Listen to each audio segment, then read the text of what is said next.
j'ai alerté dès le début. Mais sauf que quand on alerte, voilà, c'est pas suffisamment grave pour que ça soit considéré comme une réelle agression. Et c'est déjà trop pour maintenir la stabilité de la base, quoi. Donc on ne sait pas en fait ce qu'on doit faire en tant que victime. On se dit en gros oui, on nous dit de pas parler, quoi. Je pense que ça serait le plus simple. C'est ça le message qui est envoyé.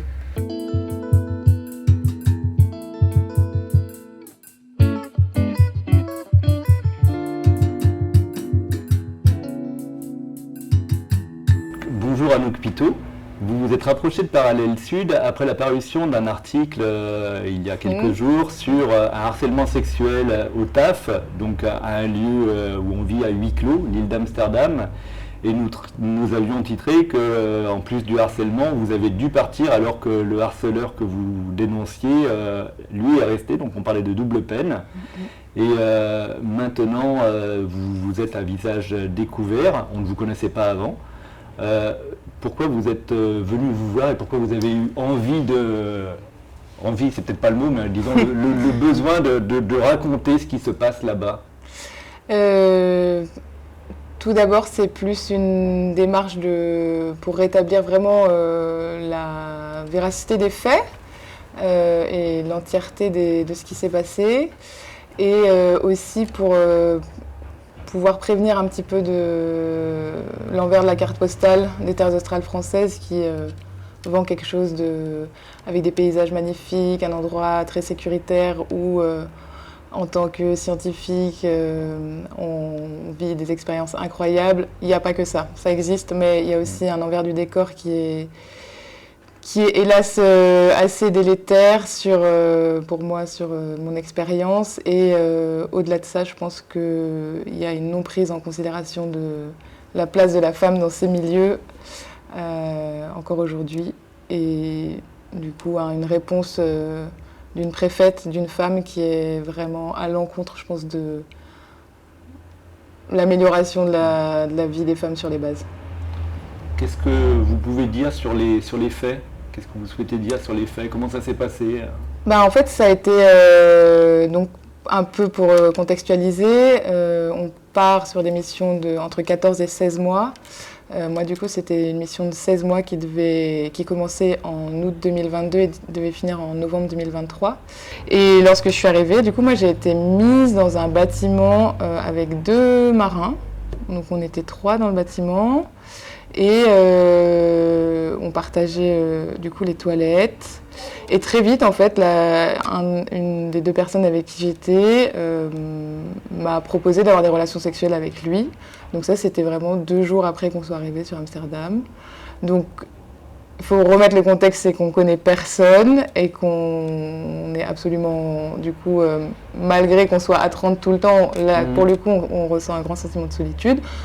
Donc j'ai décliné la proposition sexuelle qui avait été très franche et très directe, en me disant que ça devrait suffire.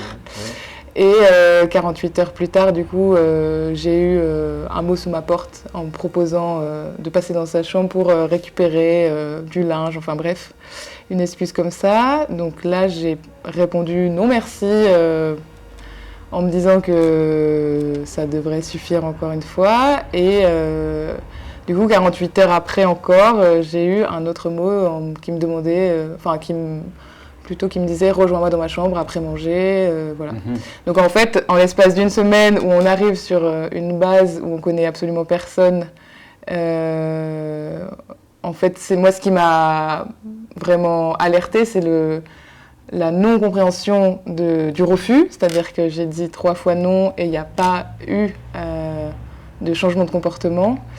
Et le fait qu'on soit parti pour 12 mois à cohabiter au sein du même bâtiment dortoir, quoi. Psychologiquement, c'est assez dur de se dire on est avec 2 marins contre un agent réserve naturelle, ça met pas en confiance en tout cas sur ce qui peut se passer. Vous vous sentiez très seul, oui.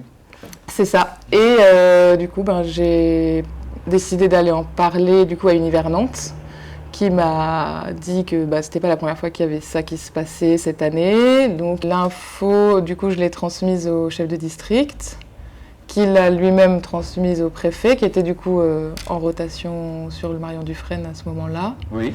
Du coup, après avoir été prévenu, le chef de district a déplacé le harceleur de bâtiment. Sur base, j'ai été obligée de faire une confrontation avec le harceleur, du coup, à la demande du chef de district. Donc ça, c'était 1 semaine après les faits, pour vérifier que je disais la vérité. J'ai demandé la présence du médecin, parce que c'était une femme du coup, et que j'avais le sentiment qu'il fallait que je ne sois pas non plus entourée de militaires, même si le chef de district n'est plus militaire. Quand il est chef de district, c'est un ancien militaire, et au début, en fait, moi, je ne me sentais pas forcément en sécurité avec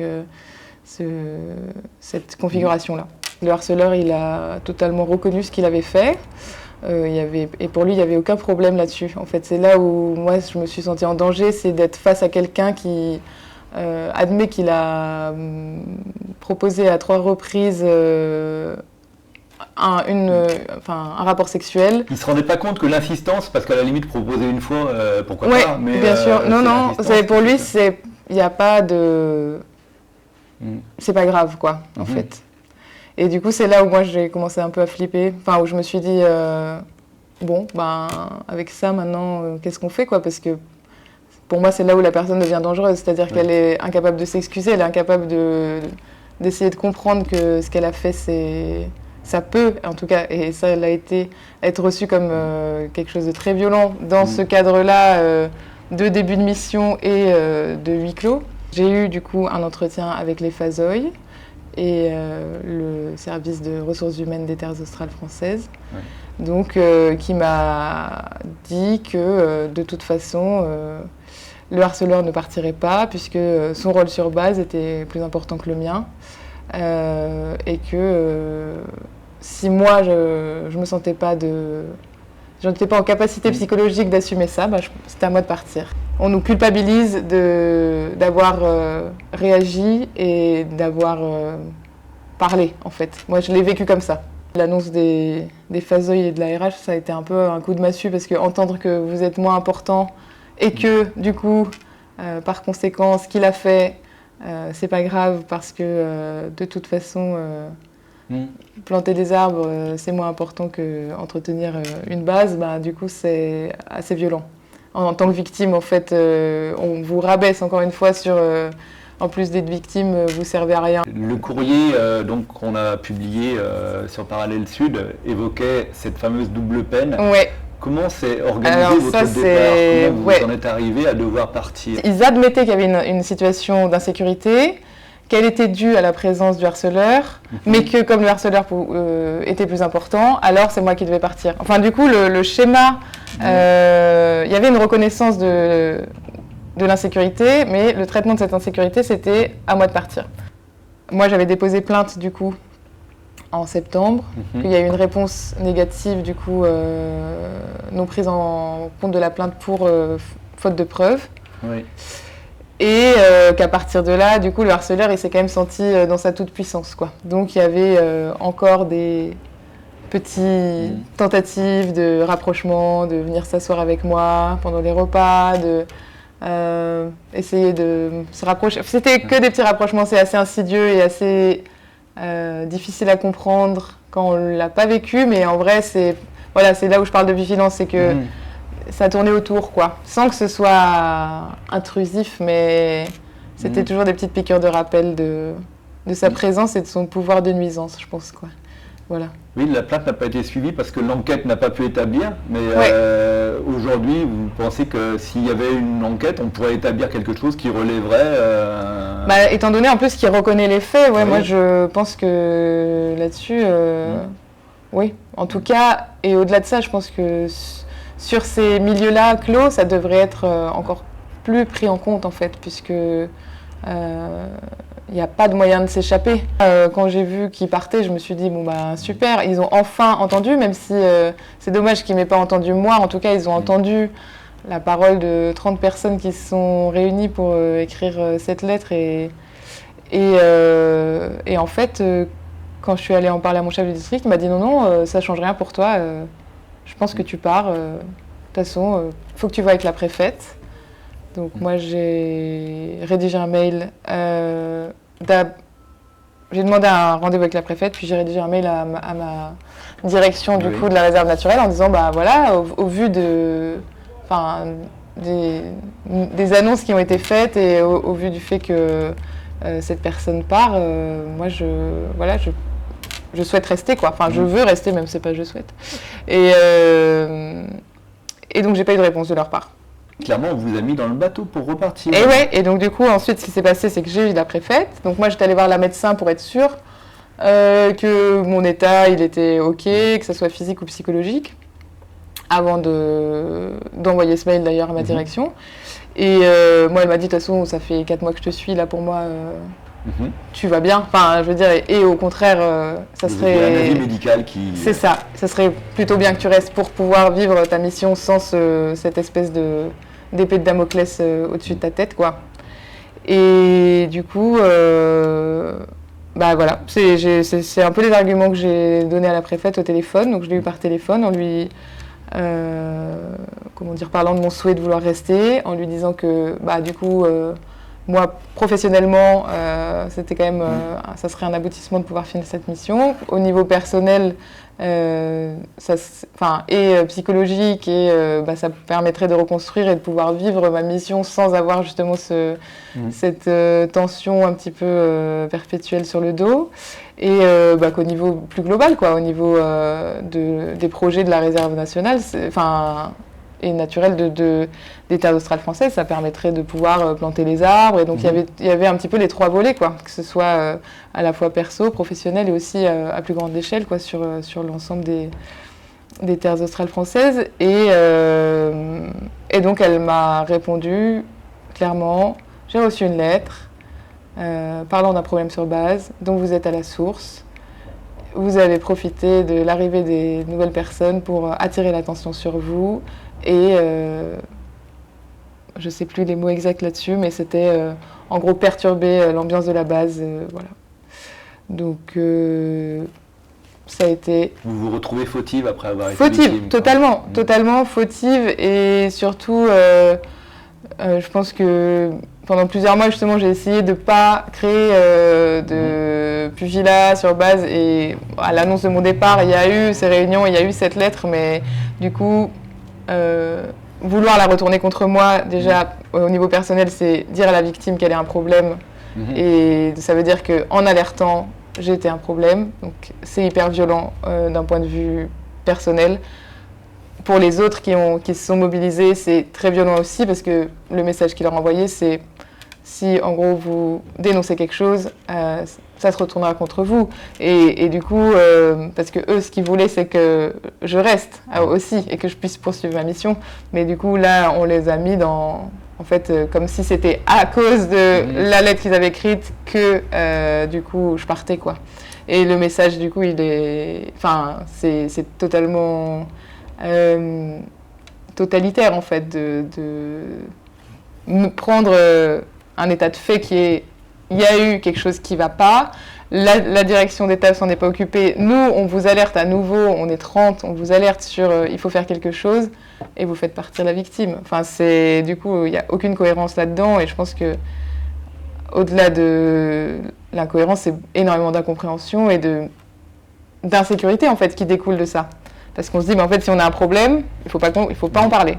Sinon on est viré quoi. Et du coup, ça, pour moi, c'est hyper grave, en fait. Parce que, du coup, prochainement, s'il y a une fille qui a un problème là-dessus, elle va se dire « Ah, ben, Anouk, elle s'est fait virer. » Et en fait, c'est pas là... Enfin, du coup, j'ai presque parfois le sentiment que je desserre la cause, en fait. Et ça, c'est encore autre chose. Mais au niveau personnel, c'est assez violent de se dire « Bah, en fait, je suis l'exemple à pas suivre, quoi. » Et je pense que ça, c'est grave, ouais, en tout cas. Et les faits que vous décrivez sont en plus en contradiction avec les annonces de communication des TAF qui disent prendre à bras le corps les problèmes de harcèlement sexuel, qui nous disent qu'il y a au moment du recrutement, tout le monde est sensibilisé au rapport homme-femme, qu'on serait soi-disant capable de déceler si quelqu'un peut avoir un comportement déviant. Et au-delà d'un manquement certainement sur le recrutement, il y a aussi un manquement derrière une fois qu'il y a un problème, qu'est-ce qu'on fait en fait? Et moi ce qu'on me répond c'est que c'est la première fois qu'il y a cette situation qui leur est remontée. Donc le courrier envoyé par les 30 signataires cite 3 cas similaires dans l'année 2022. Bien sûr. Donc c'est là où, pour moi, il y a une grosse hypocrisie, puisque du coup, la mixité dans les TAPS arrive en 94. Je pense que des cas comme les miens, il y en a eu plein. Il y en a eu, à ma connaissance, mais je ne parlerai pas en leur nom, qui ont été remontés à la psychologue des Terres australes françaises sur Saint-Pierre et au siège des TAF. Et il n'y a pas eu de réponse en fait. Donc, où la réponse c'était ok, on prend note, mais en fait derrière il n'y a absolument aucune action qui est mise en place. Et donc, dire aujourd'hui que c'est la première fois qu'il y a un cas comme ça qui se passe sur les bases, c'est d'une hypocrisie totale. Elle a pris sa baguette magique de préfète et elle a dit toi tu pars. Et impossible de discuter. En tout cas, quand j'avançais mes arguments, à chaque fois, c'était vous faites partie du problème, vous êtes la source de la mauvaise ambiance sur base et les gens ne peuvent pas réaliser leur mission en votre présence. On est sur quelque chose d'hyper violent, en fait, en tant que victime d'entendre ça. J'ai alerté dès le début. Mais sauf que quand on alerte, voilà, c'est pas suffisamment grave pour que ça soit considéré comme une réelle agression et c'est déjà trop pour maintenir la stabilité de la base, quoi. Donc on ne sait pas en fait ce qu'on doit faire en tant que victime. On se dit en gros oui, on nous dit de pas parler, quoi. Je pense que ça serait le plus simple. C'est ça le message qui est envoyé. Vous auriez un message à faire passer aux futurs hivernants, aux futurs volontaires qui vont partir là-bas? Aux futurs et aux anciens, je crois que, en tout cas, ça serait... Je pense que s'il y a eu des cas, même qui datent de 15, 20 ans, peu importe, je crois que ça serait vraiment intéressant de pouvoir les faire remonter aujourd'hui et dire, en fait, il y a eu ça, il y a eu ça, il y a eu ça, parce que si on ne prend pas en compte ce qui s'est passé, on ne pourra pas avancer vers quelque chose de sain. Il ne faut pas que mon cas soit cas d'école, parce que je pense qu'il y en a plein d'autres, en fait. Toute la prise en charge de mon cas, ça a créé quelque chose vraiment de malsain, où il n'y a plus de confiance, du coup, entre les gens, et il y a de l'insécurité un petit peu, du coup, liée à ça. Si vous avez aimé cette vidéo de Parallèle Sud, média réunionnais indépendant, partagez-la. Et si vous voulez soutenir la liberté de la presse, faites un don sur notre site parallèlesud.com. L'info est un droit, mais elle a un prix.